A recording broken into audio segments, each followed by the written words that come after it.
Ibig sabihin, palaging mabuti ang binibigay niya sa atin. Sabi nga ng Panginoong Yesus kapag ang inyong anak ay humingi ng tinapay, bibigyan niyo ba ng bato? Kapag humingi ng isda, bibigyan niyo ba ng ahas? Kapag humingi ng itlog, bibigyan niyo ng alakdan? How much more ang Ama natin sa langit? Kapag humingi tayo ng mga bagay na makabubuti sa atin, hindi ba niya ipagkakaloob? Ganong kabuti ang ating Amang Diyos. Palakpakan natin ang Amang Diyos. Ibigay natin ang papuri sa Kanya. Amen. Ngayong umaga ay nais kong dalhin na mensahe. Ano-ano ang mga blessings ng Diyos dahil sa tinapos na gawa ni Kristo sa krus. Pag-uusapan natin blessing. Sabi mo sa katabi mo, blessing. Blessing ang pag-uusapan natin. Okay. Ang pinakamalaking blessing sa buhay ng tao. Ano ang pinakamalaking blessing sa buhay ng tao? Hindi yung marami kang pera. Hindi yung sikat ka. Hindi yung marami kang gamit, maraming alahas. Ang pinakamalaking blessing sa buhay ng tao ay ang tinapos na gawa ni Kristo sa krus ng Kalbaryo. Yun ang pinakamalaking blessing. Tinapos na gawa ni Kristo sa krus ng Kalbaryo. Ang sabi ni Pablo na apostol sa sulat niya sa mga taga-Galasya, yung ating scripture reading, nasusundan niyo ba ako? Ngunit para sa akin, wala akong ibang ipinagmamalaki. Tingnan niyo, wala siyang ibang pinagmamalaki. Maliban sa kamatayan ng ating Panginoong Jesucristo sa krus. At dahil sa kamatayan niya sa krus, wala nang halaga para sa akin ang mga bagay sa mundo at wala rin akong halaga para sa mundo. Bakit pinakamahalaga kay Pablo ang tinapos na gawa ni Kristo sa krus? Kaya itinuring niyang wala nang halaga anumang bagay sa mundo, pati ang kanyang sarili. Tinuring ni Pablo na walang halaga ang mga bagay sa mundo, ang karangyaan, ang kayamanan, ang kasikatan. Tinuring din niyang patay na ang sarili niya sa mundong ito. Tinuring niya na ang kanyang abilidad, ang kanyang karunungan, ang kanyang mga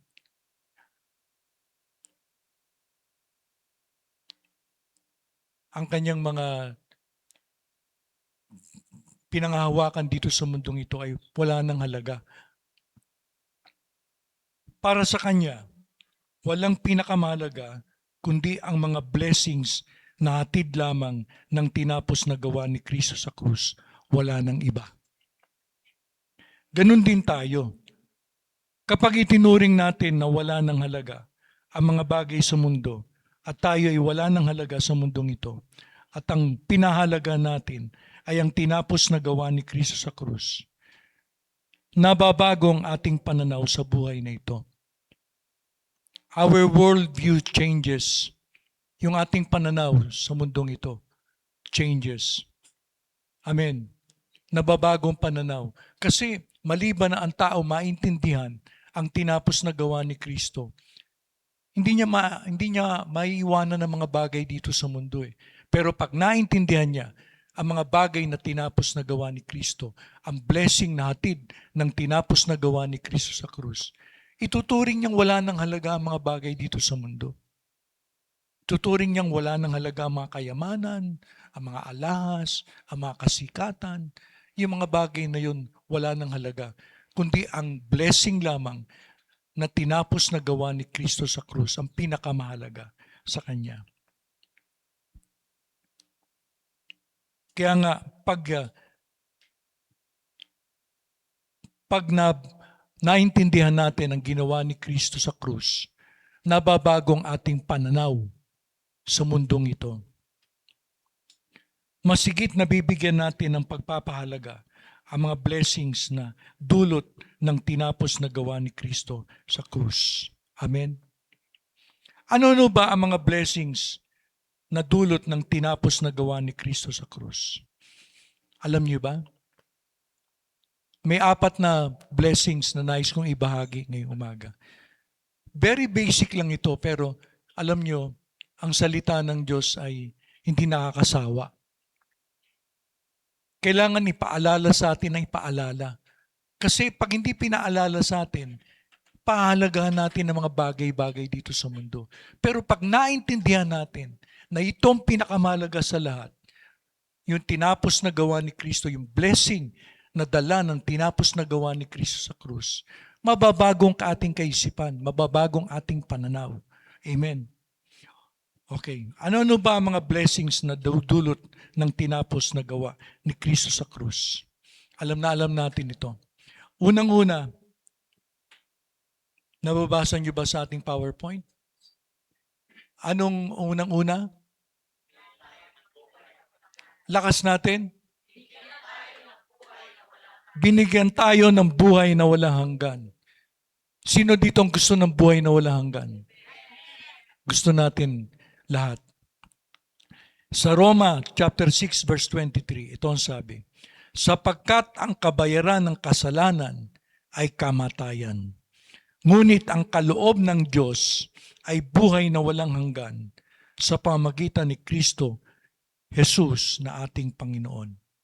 Ang kaloob ng Diyos, regalo ng Diyos ang buhay na walang hanggan. Hindi natin pinaghirapan. Ibig sabihin, niregalo ng Diyos sa atin. Biyaya ng Diyos ang buhay na walang hanggan. Hindi katulad ng tinuturo ng reliyon sa atin na nakagisnan. Kailangan gawin mo yan, kailangan gawin mo to, kailangan wag mong gawin yan para magkaroon ka ng buhay na walang hanggan. Hindi po. Ang buhay na walang hanggan ay regalo, kaloob ng Diyos sa atin. Sa pamamagitan ni Kristo Jesus na ating Panginoon. Amen. Kaya ang buhay na walang hanggan ay nagmumula kay Kristo. Kung gusto natin pumunta sa langit na mabuhay tayo forever, kailangan natin si Kristo sa ating buhay. Amen. Bakit ba nagkasala ang tao at nawala ang buhay na walang hanggan? Bakit ba nagkasala ang tao? Balikan natin ang Genesis, nung nilalang ng Diyos ang tao. Sa Genesis chapter 2, verses 16 to 17. At sinabi niya sa tao, makakain kayo ng makakain ka ng kahit anong bunga ng punong kahoy sa halamanan. Kausap ng Diyos dito si Adan, wala pa si Eva. Maliban lang sa bunga ng punong kahoy na nagbibigay ng kaalaman kung ano ang mabuti at masama. Sapagkat sa oras na kainin mo ito, tiyak na mamamatay ka. Mawala ang buhay na walang hanggan. Kasi, intindihin natin, nung lalangin ng Diyos ang tao, may buhay na walang hanggan ng tao. Hindi namamatay ang tao. Amen? Dahil nilalang tayong kawangis ng Diyos eh. Ang Diyos ay may buhay na walang hanggan. Kaya nung nilalang niya ang tao, binigyan niya ng buhay na walang hanggan. Kaya lang, nung sumuway ang tao, sabi nga dito, sapagkat sa oras na kanin mo ito, tiyak na mamamatay ka. Mawala ang buhay na walang hanggan. Mahihiwalay ka sa Diyos. Pag sinabing mamamatay, mahihiwalay ka sa Diyos. Mawala ang buhay na walang hanggan sa iyo. Alam niyo po, maraming hindi nakakaalam nito, pero sasabihin ko po sa inyo. Nung lalangin ng Diyos ang tao, man had a holy nature. May banal na kalikasan ng tao. Pero ang tao walang holy character. Para magkaroon ng holy character ang tao, kailangan sundin ng tao ang utos ng Diyos. No? Naintindihan ninyo? Nung lalangin ng Diyos ang tao, merong holy nature. Pero para magkaroon ng holy character, kailangan sundin ng tao ang pinag-uutos ng Diyos. Sundin ng tao kung ano pinagbabawal ng Diyos. No? Maliwanag. So sila Adan may holy nature. Si Adan may holy nature pero walang holy character. No? Para magkaroon ng holy character, kailangan sundin niya yung pinag-uutos ng Diyos o kung ano yung pinagbabawal ng Diyos. Amen. Ngayon, ganito nangyari. Nung nilalang na si Eva, sa Genesis chapter 3, verses 1 to 3 at verses 5 to 7, following verses, Nakikita niyo ba sa ating PowerPoint? Sa lahat ng hayop na nilikha ng Panginoong Diyos, ang ahas ang pinakatuso. Hindi marunong, tuso. Sabi ng ibang tao, pinakamarunong, hindi. Pinakatuso. Ibang tuso sa marunong. Minsan tinanong ng ahas ang babae, totoo bang pinagbabawalan kayo ng Diyos na kumain ng bunga ng alinmang puno sa halamanan? Sumagot ang babae, makakain namin ang kahit anong bunga ng puno rito sa halamanan, maliban lang sa bunga ng puno na nasa gitna ng halamanan. Sapagkat sinabi ng Diyos na hindi kami dapat kumain o humipo. Dinagdagan na ni Eva. Sabi lang ng Diyos, huwag kainin. Pero sabi ni Eva, huwag kainin at tipuin. Ganyan ang tao, dinadagdagan ang salita ng Diyos. Sapagkat sinabi ng Diyos na hindi kami dapat kumain o humipo man lang ng bunga ng punong kahoy. Kapag ginawa namin yon, mamamatay kami.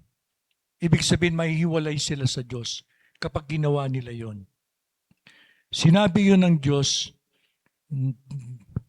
dahil alam niya na kapag kumain, sabi ni Satanas na nag-anyong ahas, sinabi yan ng Diyos dahil alam niya na kayo, kapag kumain kayo ng bungang yon, mabubuksan ang mga isip nyo at magiging katulad niya kayo na nakakaalam kung ano ang mabuti at masama.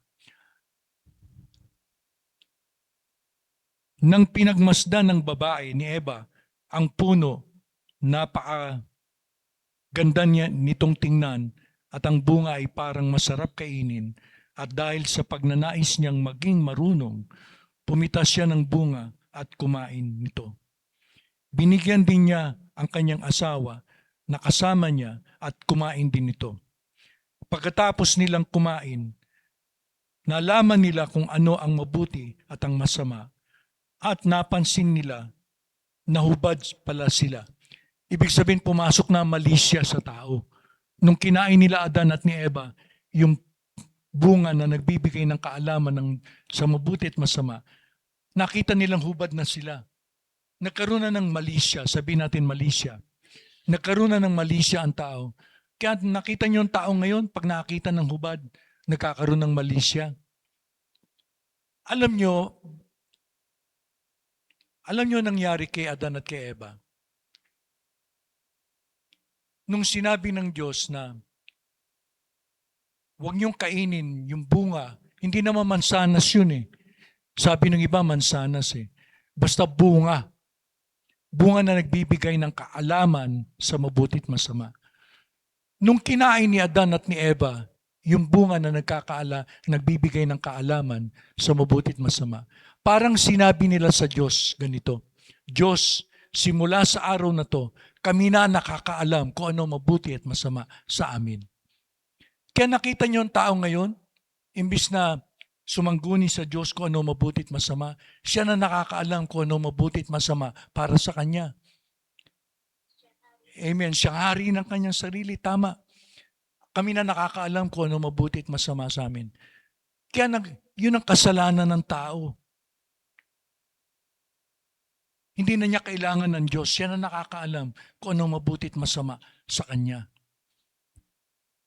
Alam niyo, hindi totoo yung sinasabi ng iba na kaya daw nagkasala si Eva ay dahil nakipag-sex kay Satanas. Hindi totoo yun. Ito lang ang katotohanan na huwag niyong kainin yung bunga na nagbibigay ng kaalaman sa mabuti at masama.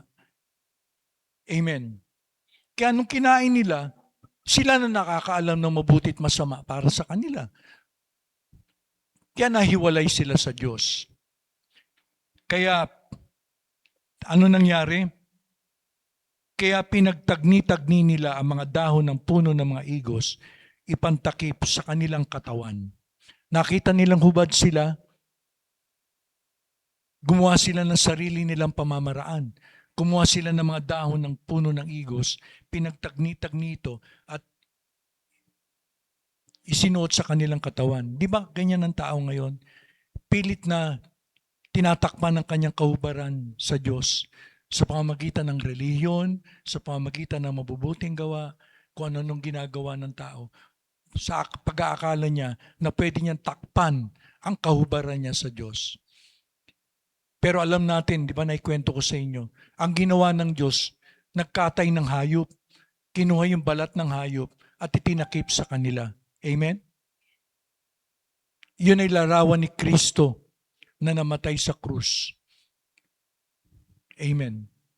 Kaya, para matakpan ang kahubaran ng tao, hindi tinatanggap ng Diyos yung mga ginagawa natin. Yung mga ginagawa natin na mabubuting gawa para pagtakpan yung kahubaran natin sa mata ng Diyos.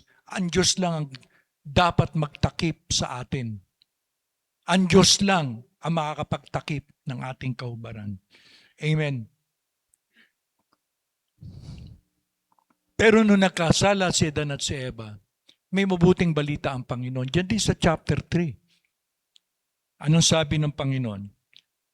Kaya sinabi ng Panginoong Diyos sa Ahaz, dahil sa ginawa mong ito, parurusahan kita.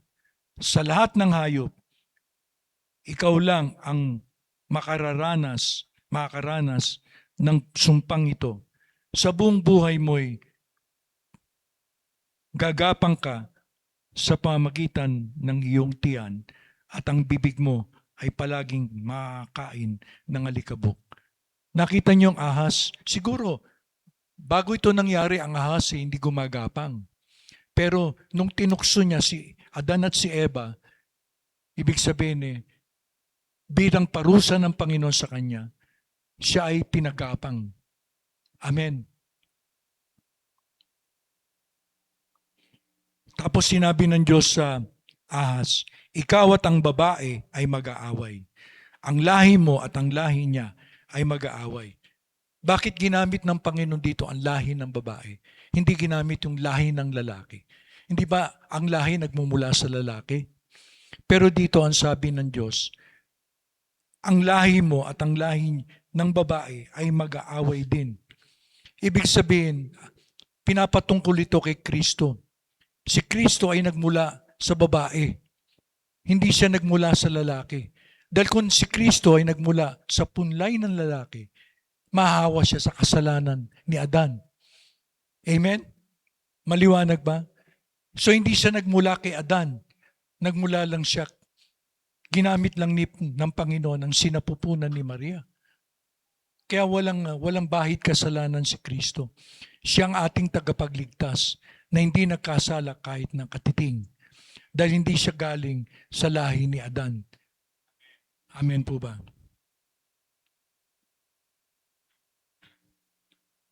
Ang lahi mo at ang lahi niya ay mag-aaway din. Dudurugin niya ang ulo mo at tutuklawin mo ang sakong niya.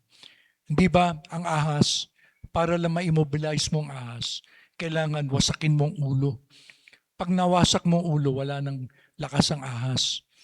Wala nang kapangyarihan ng ahas. Sabi nga ng Diyos, dudurugin niya ang ulo mo. Ibig sabihin yun ay propesiya ng Panginoon na dudurugin ni Kristo ang ulo ni Satanas.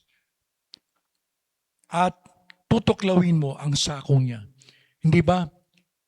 Pinilit ni Satanas na patayin ng Panginoon, ipako sa krus, pero hindi napiit ng kamatayan ng Panginoon. Kaya ibig sabihin, tutuklawin mo lang ang sakong niya, pero hindi mo siya papatayin. It will not become fatal. Pero ikaw, dudurugin niya ang ulo mo. Hallelujah. Dudurugin niya ang ulo mo at tatapakan mo ang sakong niya. Now, ang katuparan nito ay sa bagong tipan ay makikita natin sa Hebreo chapter 2, verse 14. Sige nga, basahin nga natin ng sabay-sabay. Hebreo chapter 2, verse 14.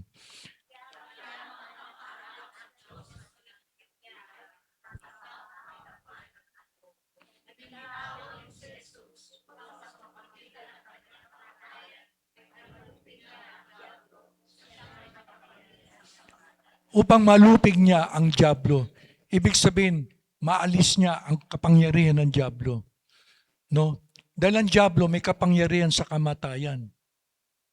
Pero inalis ni Kristo ang kapangyarihan niya sa kamatayan. Kaya kapag halimbawa si Kristo, tinanggap natin, umangkas tayo kay Kristo, nanampalataya tayo kay Kristo, mamatay man tayo, bubuhayin tayo muli ng Panginoon. Hindi tayo mananatiling patay forever sa impyerno. Naintindihan nyo? Bubuhayin tayo ng Panginoon dahil wala nang kapangyarihan ang kamatayan sa buhay ng isang totoong Kristiyano. Amen po ba? Palakpakan natin ng Panginoon. Hallelujah.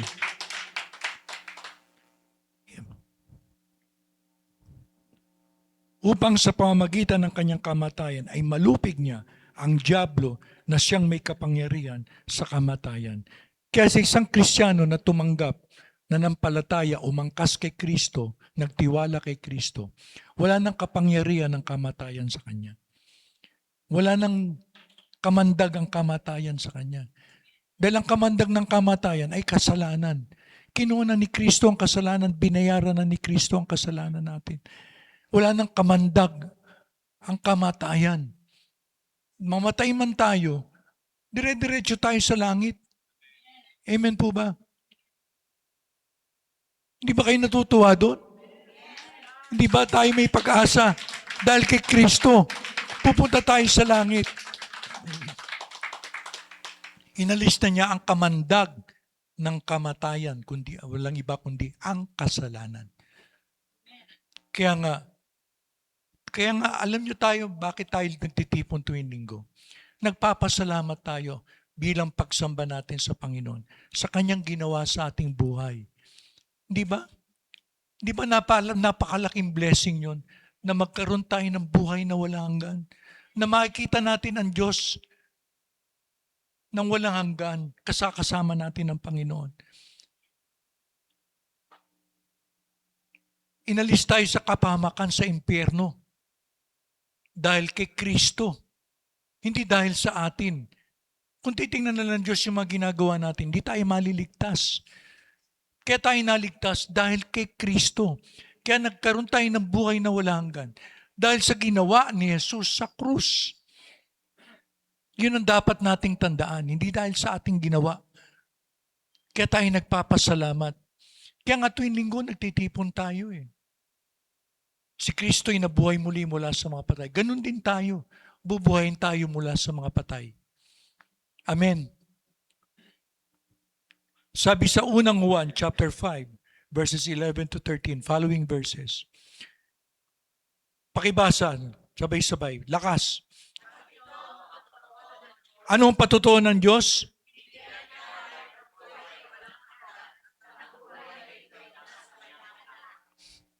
Binigyan niya tayo. Hindi sinabing ibibigay o baka bigyan. Binigyan na tayo. Dito pa lamang sa buhay na ito, sa lupa, alam mo na may buhay na walang hanggan ka na. Hindi aantayin mo kasi pag tinanong mo ibang tao may buhay na walang hanggan ka. Ewan ko, hindi ko alam. Pag namatay ako, doon ko palang malalaman. Basahin natin, ang sino mang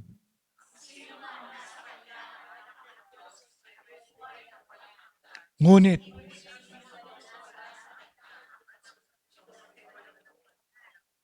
kapag nasa atin ang buhay ni Kristo, may buhay na walang hanggan tayo. Dahil si Kristo ay may buhay na walang hanggan. Pinagkakaloob niya ang buhay na walang hanggan sa sino mang magtitiwala, sino mang aangkas sa kanyang ginawa. Pero kapag wala si Kristo sa atin, wala tayong buhay na walang hanggan. Impyerno at naglalagablab na apoy ang pupuntahan natin. Hindi pa nanakot yun. Sinasabi ng Biblia yun. Amen. Sige, tuloy.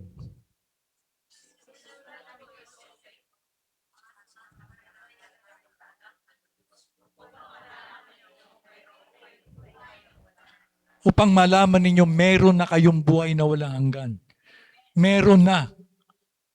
Hindi ibig sabihin pagkakaloob pa lang, bibigyan pa lang, o binibigyan. Ibig sabihin tapos na. It's a done deal. Minsan lang ginawa ng Panginoon at forever na. Minsan lang ginawa ni Kristo at forever na. Naintindihan niyo ba yon? Sabihin natin, minsan lang ginawa ni Kristo at forever na may buhay na wala hanggan ako. Amen. So, maliwanag. Kapag si Kristo nasa atin, dito sa buhay na ito, kapag si Kristo ay nananahan sa iyo sa pamagitan ng banal na Espiritu, may buhay na walang hanggan ka na. Hindi ka na maghihintay para mamatay, para malaman mo kung sa langit ka pupunta. Katulad ng maraming tao ngayon, hindi sila sigurado. Pero tayo, nakakasiguro tayo, dahil si Kristo ay nasa atin, tinanggap natin, nagtiwala tayo sa kanyang ginawa sa krus, kaya may buhay na walang hanggan na tayo. Amen? Sabi mo sa katabi mo, tinanggap mo si Kristo, kaya may buhay na walang hanggan ka na. Amen? Pangalawa, na blessing dahil sa tinapos na gawa ni Kristo sa krus. Ano yung pangalawa? Dahil binigyan tayo ng buhay na walang hanggan, so natural, pinatawad tayo sa lahat ng ating mga kasalanan. Dahil ang hadlang ng tao sa relasyon sa Diyos ay ang kasalanan. Amen po. Sabi sa Isaiah 59, chapter 59, verses 1 and 2. Makinig kayo, ang Panginoon ay hindi mahina para hindi makapagligtas. Hindi rin siya bingi para hindi makarinig kapag tumawag kayo sa Kanya. Ang inyong mga kasalanan ang siyang naglayo sa inyo sa Diyos. Ano naglayo? Ang kasalanan natin ang naglayo sa Diyos at sa atin. At yun ang dahilan kung bakit niya kayo tinalikuran at ayaw nang marinig, ayaw nang makinig sa inyong mga dalangin. Yun nga ang kasalanan ang naging hadlang natin sa relasyon sa Diyos. Hindi natin pwedeng sabihin, wala naman akong kasalanan eh. Lahat ng tao ay makasalanan. Amen. Lahat. Walang matuwid, wala kahit isa. Lahat ay nagkasala. Ang kasalanan ay hindi lamang pagsuway natin sa mga utos ng Diyos. Kasi ang reliyon tinuro sa atin, kapag sinuway mo ang utos ng Diyos, nagkakasala ka. Pero ang katotohanan, ang kasalanan ay hindi lamang pagsuway natin sa mga utos ng Diyos, kundi, by nature, we are sinners. Likas tayong makasalanan. Amen po ba? Sabi sa mga awit, chapter 51, verse 5. Basahin ng lahat.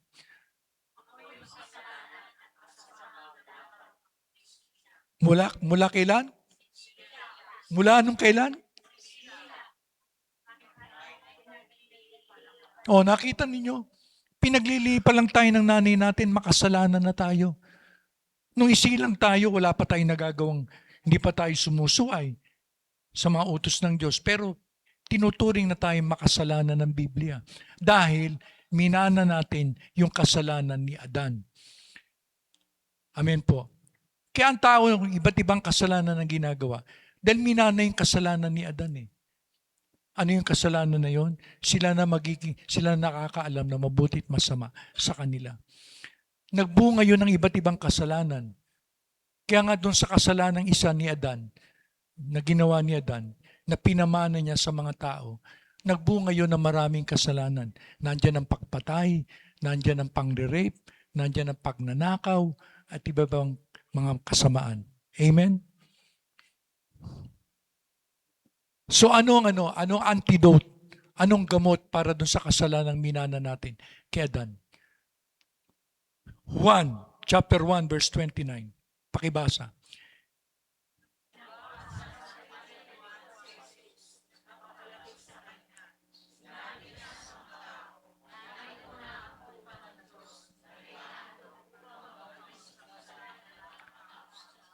Hindi nyo ba napansin? Sinabi ni Juan Bautista, upang mag-alis ng kasalanan. Hindi sinabing upang mag-alis ng mga kasalanan. Isa lang ang sinabi upang mag-alis ng kasalanan ng tao sa mundo. Ano yun? Yung kasalanang minana natin kay Adan. Amen. Dahil dun sa kasalanang minana natin kay Adan, nahiwalay tayo sa Diyos. Nagkaroon ng gap ang relationship natin sa Diyos. Hindi ba doon sa Exodo chapter 12, yung mga Israelita nagkatay ng tupa para ibig sabihin makalaya sila doon sa anghel na mamumuksa na dumaan sa Ehipto. Si Kristo, ang tupa ng Diyos na nag-aalis ng kasalanan ng sanlibutan, na nag-aalis ng sumpa. Amen. Nag-aalis ng sumpa upang mag-alis ng kasalanan ng mga tao sa mundo.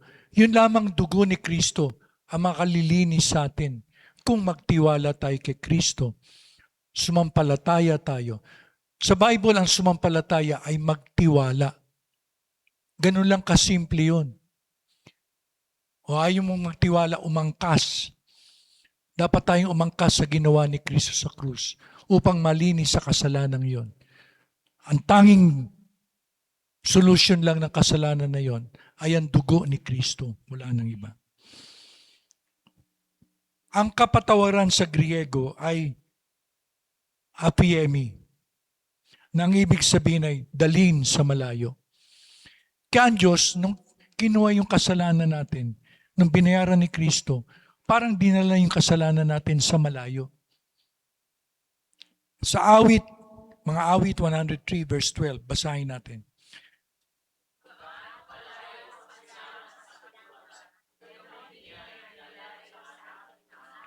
Gaano ba kalayo ang silangan sa kanluran? Kaya nyo bang i-measure? Kaya nyo ba sukatin? Kaya nyo bang sukatin kung gaano kalayo ang silangan sa kanluran? As far as the east from the west. Ganon inilayo ng Diyos ang kasalanan natin. Kaya hindi na nakikita ng Diyos ang kasalanan natin eh. Hindi niya nakikita para ibig sabihin gamitin laban sa atin. Ganon kalayo, ganon inalis ng Diyos ang ating kasalanan. Alam mo, sa lumang tipan, tinatakpan ng kasalanan ng dugo ng hayop. Hindi inaalis sa mantsa. Kaya taon-taon, nag-aalay sila ng dugo ng hayop para takpan ang kasalanan nila. Pero si Kristo, minsan lang inialay ang kanyang buhay, minsan lang inialay ang kanyang dugo upang hindi lang takpan, alisin ang mantsa ng kasalanan. Pag inalis sa mantsa, may nakikita pa ba ang Diyos? May nakikita pa ang Diyos? Wala na nakikita ang Diyos na kasalanan para gamitin laban sa atin. Napakabuti ng Panginoon. Ganong kalayo sa silangan at kanluran, ganon din niya inilalayo sa atin ang ating mga kasalanan. Meron pa nga sinabi sa aklat ni Mika, hindi ko lang nilagay sa PowerPoint. Itinapon niya ang ating mga kasalanan sa pusod ng dagat. At pagkatapos naglagay siya ng karatula, no fishing allowed. Hindi na halongkatin pa ng Diyos sa mga kasalanan natin para gamitin laban sa atin. Sapat na yung dugo ni Kristo, sapat na yung ginawa ni Kristo sa krus para tayo'y makalaya sa kasalanan na bumibiyag sa atin, nag-alipin sa atin. Amen? Sa Efeso chapter 1, verses 7 to 8. Pakibasa. Sa pamagitan ng ano?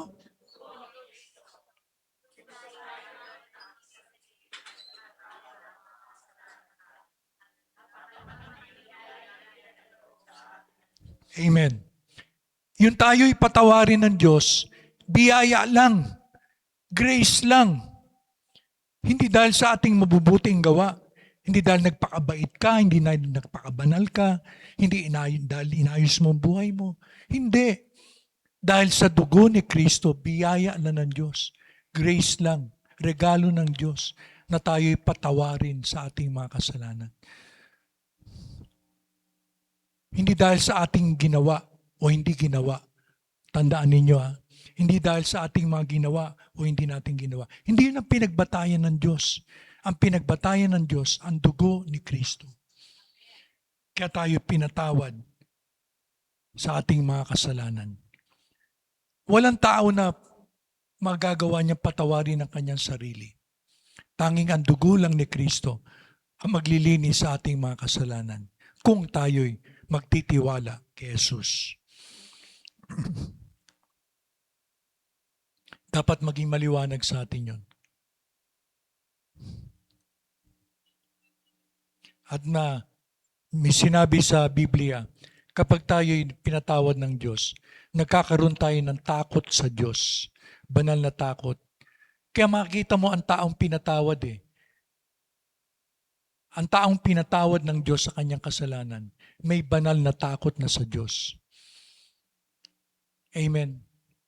There is forgiveness so that we may fear the Lord. Sabi yata sa chapter 130 ng Psalms, there is forgiveness so that we may fear the Lord. Merong kapatawaran upang matakot kami sa Diyos. Matakot tayong gumawa ng kasalanan. Pagkatapos tayong patawarin ng Diyos, hindi na tayo nagpapatuloy sa ating mga kasalanan. Dahil pinatawad tayo ng Diyos, ginawa tayong bagong nilalang. Wala nang dati nating pagkatao, namatay na sa krus kasama ni Kristo. Kaya hindi na tayo nagpapatuloy sa kasalanan. Sa Roma chapter 3 verse 25, basahin ng lahat. Isinugo. Lakas.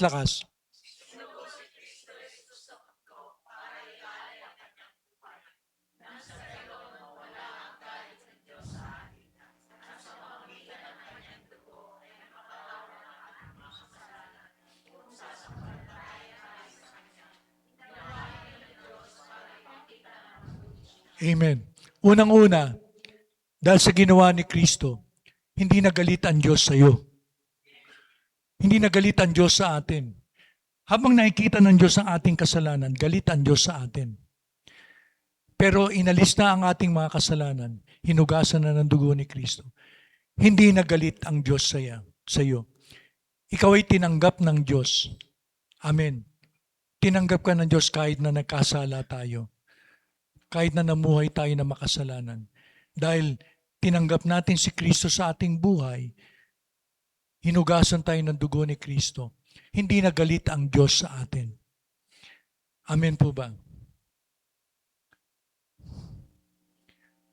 Minsan maririnig ko mga Kristyano, kaya nangyayari sa kanya dahil galit ang Diyos sa kanya Alam mo mga kapatid, hindi na pwedeng magalit ang Diyos sa atin.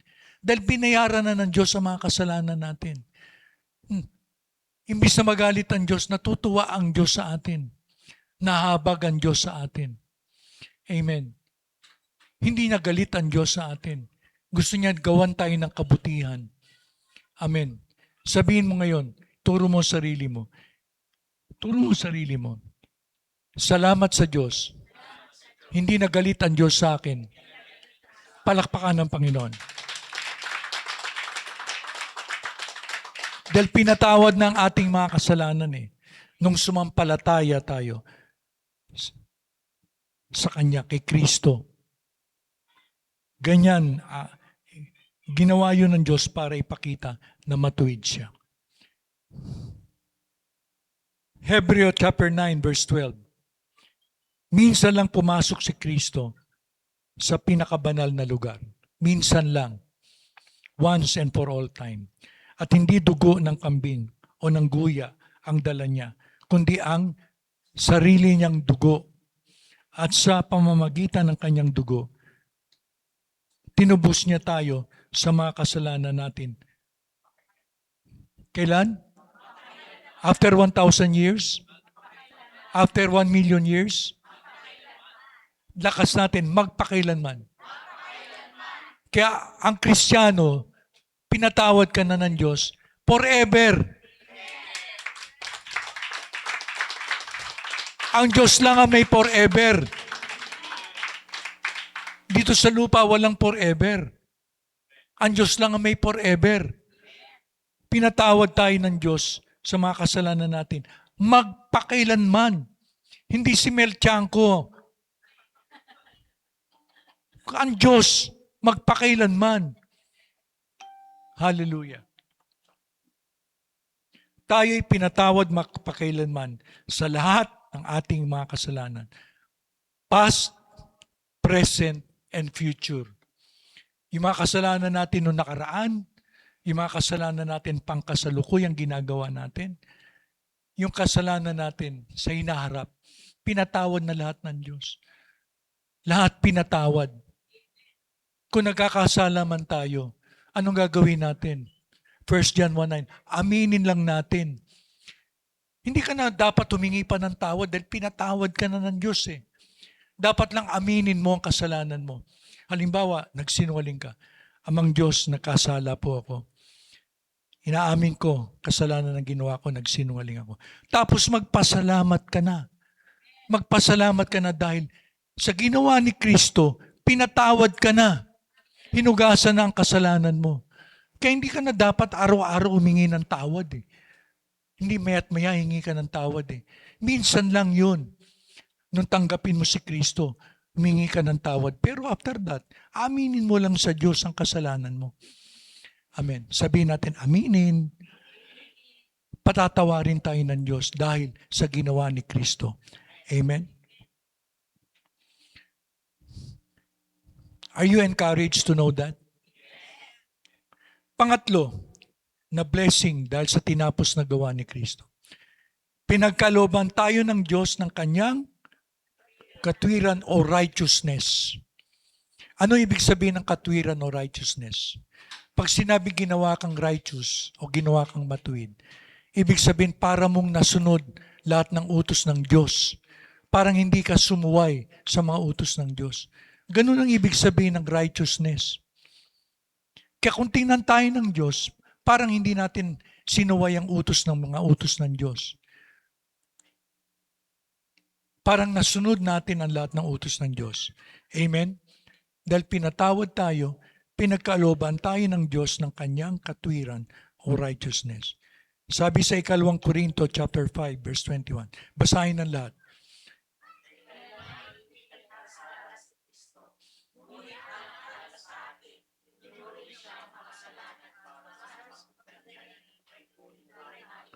Para sa pamamagitan niya, may turing tayo matuwid ng Diyos.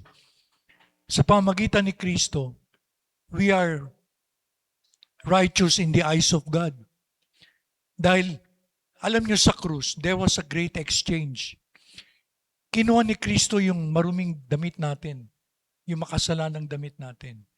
Tapos ang ginawa ni Kristo, inilagay yung balabal ng katwiran. Kaya nakikita ng Ama, kapag tinitingnan tayo, kaya nalulugod ang Amang Diyos sa atin. Ang nakikita ng Ama, si Kristo. Hindi na nakikita yung mga kasalanan natin. Di ba sabi ng Diyos 2 beses, itong anak ko na lubos kong kinalulugdan? Di ba? Kaya kung nakay Kristo ka, sinasabi ng Diyos sa'yo, itong anak ko na lubos kong kinalulugdan. Kung nalugod ang Diyos sa kanyang anak na si Kristo, tayo na nagtiwala kay Kristo, kinalulugdan din ng Diyos. Amen. Dahil ginawa tayong matuwid. Amen po ba? Itinuring tayong matuwid ng Diyos dahil kay Kristo. Suot-suot natin ang balabal ng katwiran ni Kristo. Kahit na anong kasalanan na nagawa natin, kapag tayo'y nagtiwala sa ginawa ni Kristo para sa ating kaligtasan, itinuturing tayong matuwid ng Diyos. Amen po ba? Roma chapter 3 verses 21-24 following verses. Pero ngayon, tuloy natin.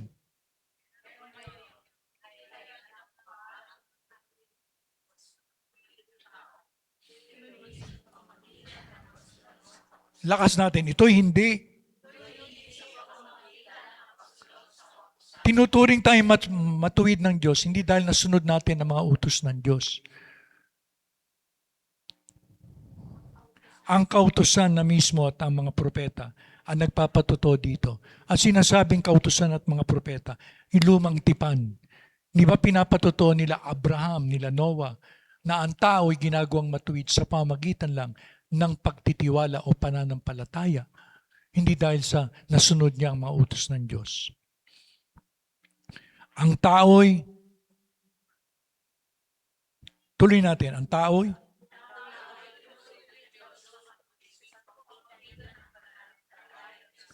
ituturing na matuwid sa pamamagitan ng pananampalataya, hindi sa mga gawa. Pananampalataya, pagtitiwala, pag-angkas kay Kristo. At walang pinapaboran, sabay-sabay.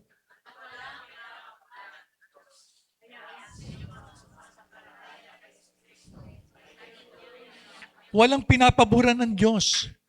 Kay maraming kasalanan, kay maliit na kasalanan, pare-pareho.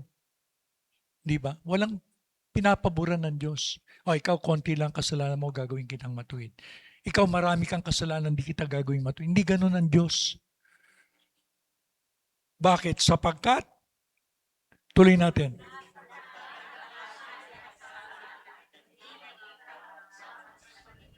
Ang lahat ay nagkasala at hindi karapat dapat sa paningin ng Diyos. Walang taong karapat dapat sa paningin ng Diyos.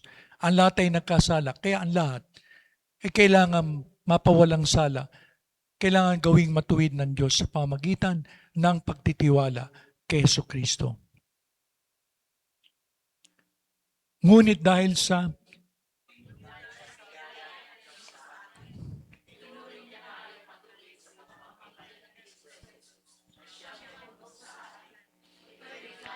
yan, binanggit na naman ng biyaya, grace.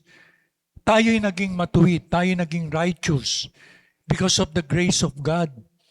Nung tayo nagtiwala kay Kristo, ginawa tayong matuwid, ginawa tayong righteous para nating nasunod ang mga utos ng Diyos dahil kay Kristo. Maliwanag ba? Hindi dahil sa atin. Kung dahil sa atin, parurusahan tayo ng Diyos eh. Pero dahil sa ginawa ng anak niyang si Jesus, kaya tayo ituturing na matuwid sa harapan ng Diyos. Ito'y regalo ng Diyos. Alam niyo, ang buhay na wala hanggan, ang kapatawaran ng kasalanan, at pinagkalooban tayo ng katwiran o righteousness ng Diyos, yun ay mga regalo lang ng Diyos sa atin dahil kay Kristo. Sa totoo lang, wala naman tayong parte sa ating kaligtasan eh.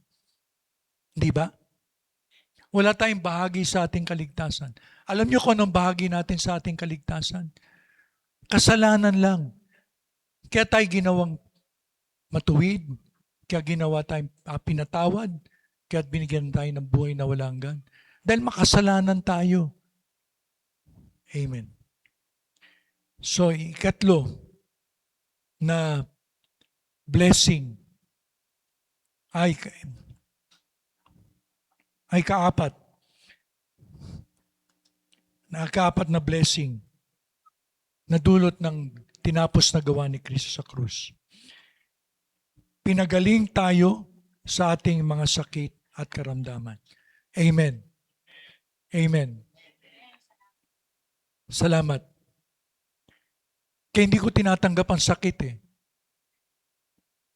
Sabi sa unang Pedro 2:24, si Kristo, pakibasa?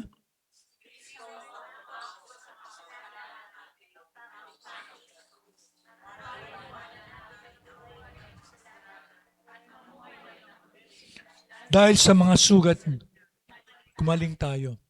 Dahil sa mga sugat niya, gumaling tayo. Nung araw, parang hindi ko matanggap ito. Sabi ko, yung kamatayan ni Kristo sa krus para lang sa mga kasalanan natin. Pero hindi ko alam na pati mga sugat natin, doon sa kanyang dugo ang katawan na nabayubay sa krus, ipinataw lahat ng mga, hindi lang kasalanan natin, pati ang ating mga sakit at karamdaman. Hindi ko maintindihan nung araw ito eh. Akala ko kasalanan lang eh. Alam nyo, 700 years bago namatay si Kristo, may propeta ng Diyos na hinula niya, si Propeta Isaias. Sa Isaiah 53 verse 5, pakibasa.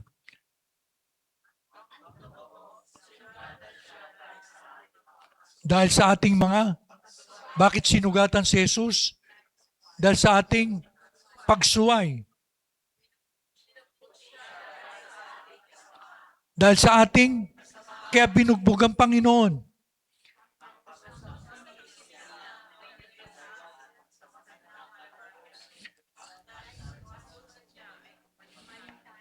At dahil sa mga sugat niya, gumaling tayo. Kaya nga, kung isipin natin, totoo ba to? Pero alam nyo, nung binasa ko ang bagong tipan, sa aklat ng Mateo, doon ko nakita na hindi lang mga kasalanan natin. Sabi sa Mateo chapter 8, verses 16 to 17. Pakibasa.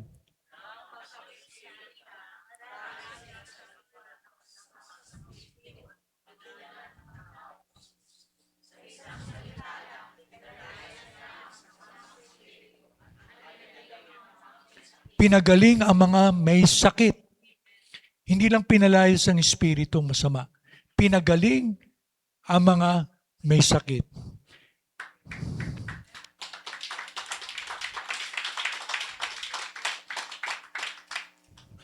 Ginawa niya, tuloy.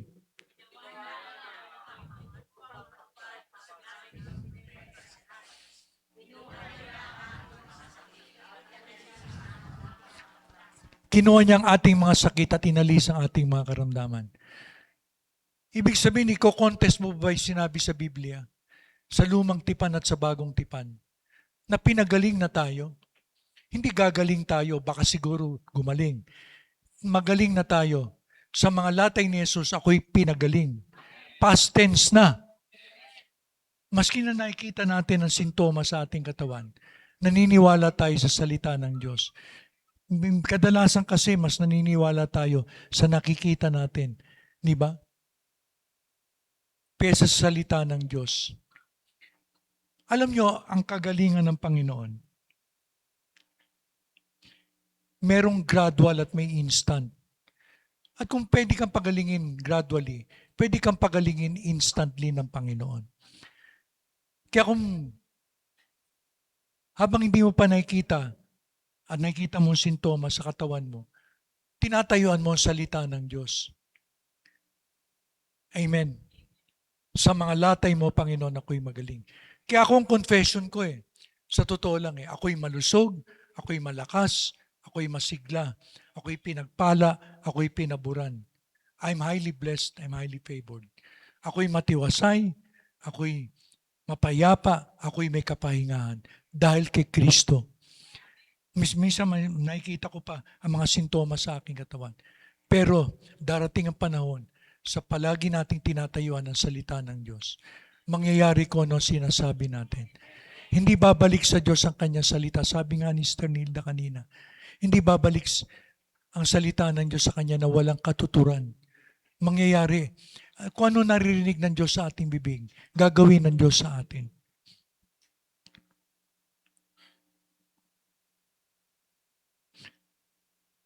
Ang kapatawaran ng mga kasalanan at pagpapagaling sa sakit ay magkasabay na blessing. Kapag pinatawad ka, pinagaling ka rin. Awit 103, verses 2 to 3, pakibasa.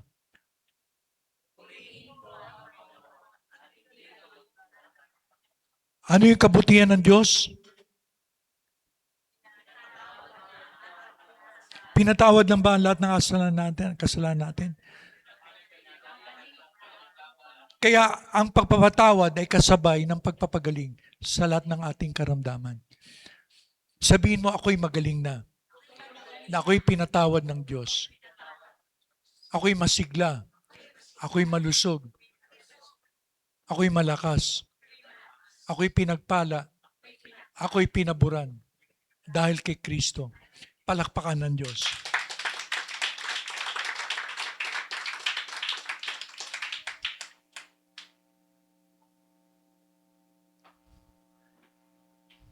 Amen? Kaya tayong mga Kristiyano, meron tayong salita ng Diyos na tinatayuan. Hindi natin minamagnify ang sakit. Hindi natin tinatatwa ang sintomas. Pero higit sa lahat, tinatayuan natin ang salita ng Diyos. Dahil ang salita ng Diyos ay buhay. Amen. Kauliulihan na blessing na dulot ng kamatayan ni Kristo sa krus. Dahil sa ginawa ni Kristo sa krus, pinasagana tayo sa ating mga buhay. Sabihin natin, Bakit tayo pinasasagana ng Panginoon? Halimbawa, ikaw ay binigyan ng buhay na walang hanggan, pinatawad ka, ginawa kang matuwid, pinagaling ka sa mga sakit at karamdaman. Hindi ba meron ka masaganang buhay?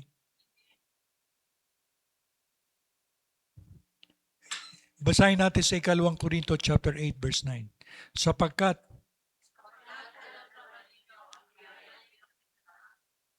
biyaya na naman.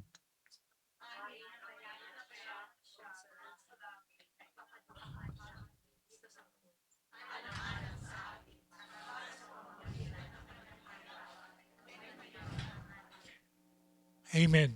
Ay maging mayaman tayo. Alam nyo, mga kapatid, we do not preach a poverty gospel. Hindi tayo nagpipreach ng poverty gospel o gospel ng kahirapan. Ang pinipreach natin ay prosperity gospel based on grace na nakabatay sa biyaya, not on works. Kasi nasanay tayo ang prosperity gospel, yung mga pastor. Magbigay ka ng marami sa Panginoon. Ibabalik ng Diyos sa iyo. Mas marami ka ibigay, mas malaking ibabalik ng Diyos sa iyo. Yun ang prosperity gospel. Pero tayo, hindi natin sinasabi na magbigay ka para pagpalain ka ng mas malaki ng Panginoon. Dahil pinagpala ka na, correct si Tessa, pinagpala ka na ng Diyos dahil sa kanyang biyaya. Hindi dahil sa may ginawa mo. Kaya ang pagbibigay sa Panginoon, hindi contribution, hindi ito limos. Ang pagbibigay sa Panginoon ay ating pagsamba. Dahil sa kabutihan ng Diyos, sinasamba natin ang Diyos, sinusuklian natin ng pagbibigay. Kaya nga dahil pinagpala tayo ng Panginoon, because of His grace, kaya naman sinasamba natin ang Diyos. Tingnan natin si Abraham. Abraham was blessed because of his faith, not of works. Si Abraham ay pinagpala ng Diyos dahil sa kanyang pananampalataya, hindi dahil sa kanyang ginawa. He was a righteous man. Siya'y matuwid na tao. Tayo ay lahi ni Abraham because of faith in Jesus Christ. Taas dito ang kamay ng lahi ni Abraham. Tandaan ninyo, lahi tayo ni Abraham dahil sa ating pananampalataya kay Jesucristo. Sabi sa Roma chapter 4, verses 16 to 17, following verses. Kaya nakabatay, pakilakas. Saan? Hindi sa mga gawa.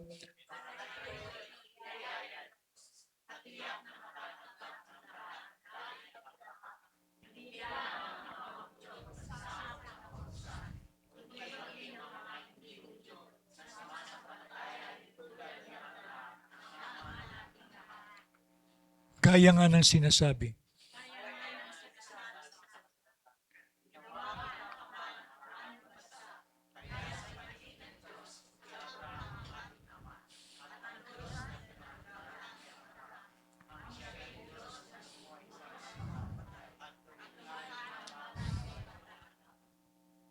Ang father of faith natin si Abraham. Dahil si Abraham, because of his faith in God, ginawa siyang matuwid. Kaya ganun din tayo. Like father, like son. Kung anong nangyari kay Abraham na ginawang pinagpala ng Diyos. Pinagpala din tayo dahil sa ating pananampalataya, hindi dahil sa ating mga gawa. Dahil sa ating pananampalataya, pinagpala tayo ng Diyos. Amen. Kaya tulad ni Abraham, yung mga nanampalataya kay Kristo, pinagpala din ng Diyos. Sabihin mo, lahi ako ni Abraham. Amen. Alam niyo ba si Abraham ay pinagpala spiritually and materially? Genesis chapter 13, verses 1 to 4, following verses. Pakibasa.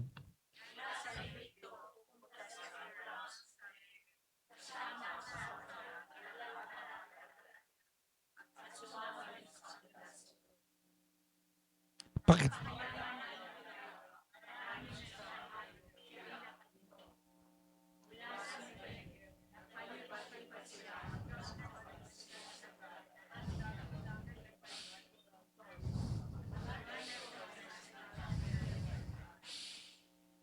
Dito.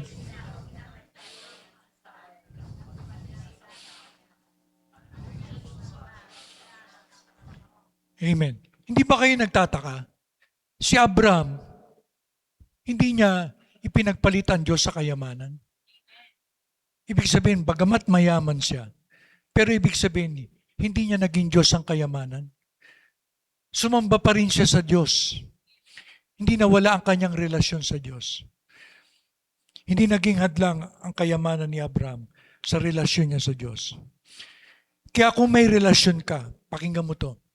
Kaya kung tunay ang relasyon mo kay Kristo, hindi problema kung yumaman ka.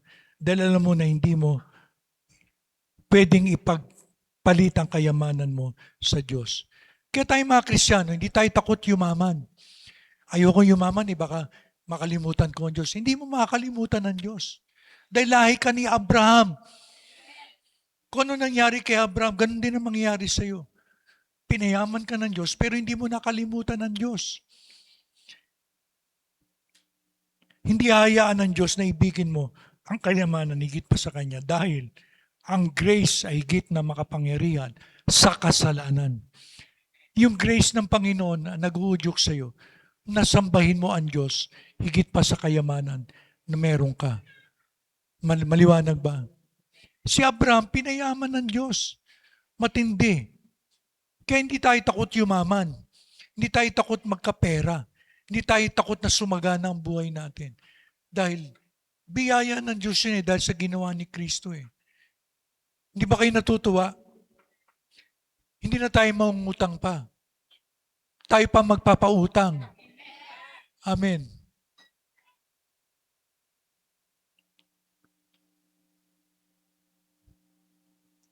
Akala ko nung araw yung mga pagpapala sa lumang tipan, hindi asa atin. Madalas natin sinasabi sa Israel lang. Pero nung mabasa ko sa 2 Korinto, lahat ng pangako ng Diyos kay Kristo ay oo. Kaya lahat ng pangako ng Diyos sa lumang tipan, atin din. Amen po ba? Kapag sinabi ng Diyos na payayamanin kita, payayamanin kita. Kapag sinabi ng Diyos na pasasaganahin kita, pasasaganahin kita. Dahil pangako ng Diyos yun Lahat ng pangako ng Diyos kay Kristo ay oo. Sabihin natin, oo. Maliwanag ba? Kaya hindi tayo takot yumaman. Siguro matatakot ka lang dahil baka mangutang mga tao sa'yo.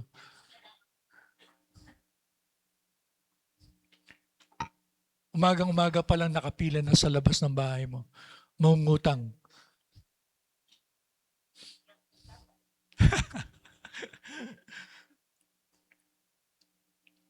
Tandaan mo dahil sa grace ng Panginoon, hindi mo ipagpapalit ang Diyos sa anumang kayamanan meron ka.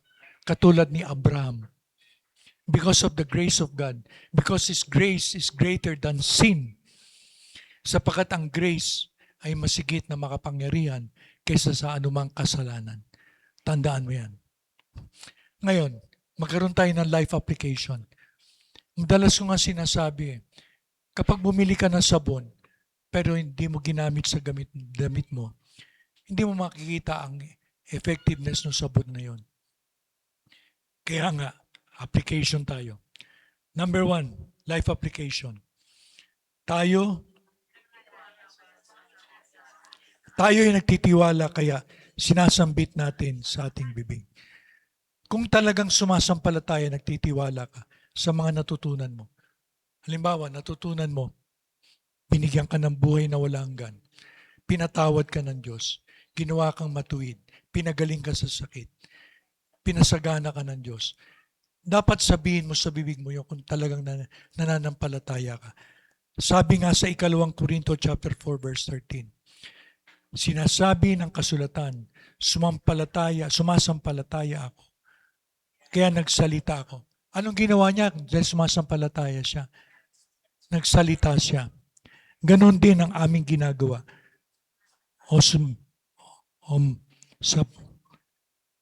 Sumasampalataya kami. Kaya nagsasalita kami. If you have faith in what Jesus did on the cross, sinasabi mo sa iyong bibig. Hindi lang sa iyong bibig. Life application tayo. Hindi lang sa iyong bibig. Number 2, sinasabi natin kung ano ang pinaniniwalaan natin sa ating puso. Roma chapter 10 verses 9 to 10. Na kung ipapahayag mo, sabay-sabay malakas.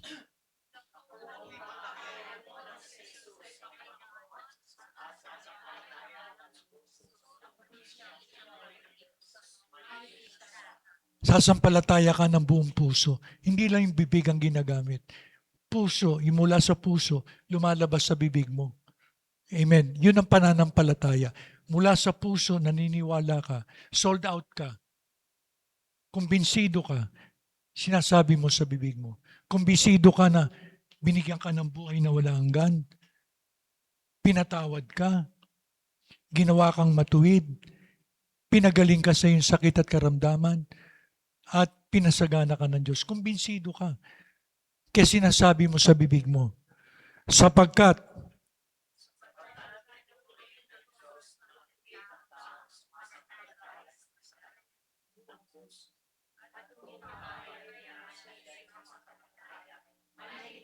see the power of believing and confessing. You believe in your heart and you confess with your mouth ng salita ng Diyos. Kaya anong gagawin natin? Sabihin natin sa ating bibig ang pinaniniwalaan natin sa ating puso na tayo'y binigyan ng buhay na wala hanggan, pinatawad sa ating mga kasalanan, ginawang pinagkalooban ng katwiran ng Diyos o righteousness, pinagaling sa ating sakit at karamdaman, at pinasagana ating buhay. Kailangan paniwala ka talaga. Sold out ka sa puso mo sa mga katotohanan yon. Sinasabi mo ang pinaniniwalaan mo. Amen? That is power. If you believe in your heart and you say with your mouth, you confess with your mouth, there is power. Kaya anong big idea natin? Sabay-sabay. Lakas. Isa pa. Na kay Kristo, nasa akin ang kapuspusan ng buhay. Puspos ako ng buhay na wala hanggan. Puspos ako ng kapatawaran. Puspos ako ng katwiran ng Diyos. Puspos ako ng kagalingan ng Diyos. Puspos ako ng kasaganaan ng Panginoon. Dahil kay Kristo. Amen. Dahil kay Kristo. Hindi dahil sa iba. Purihin ang Panginoon. Palakpakan natin ang Diyos.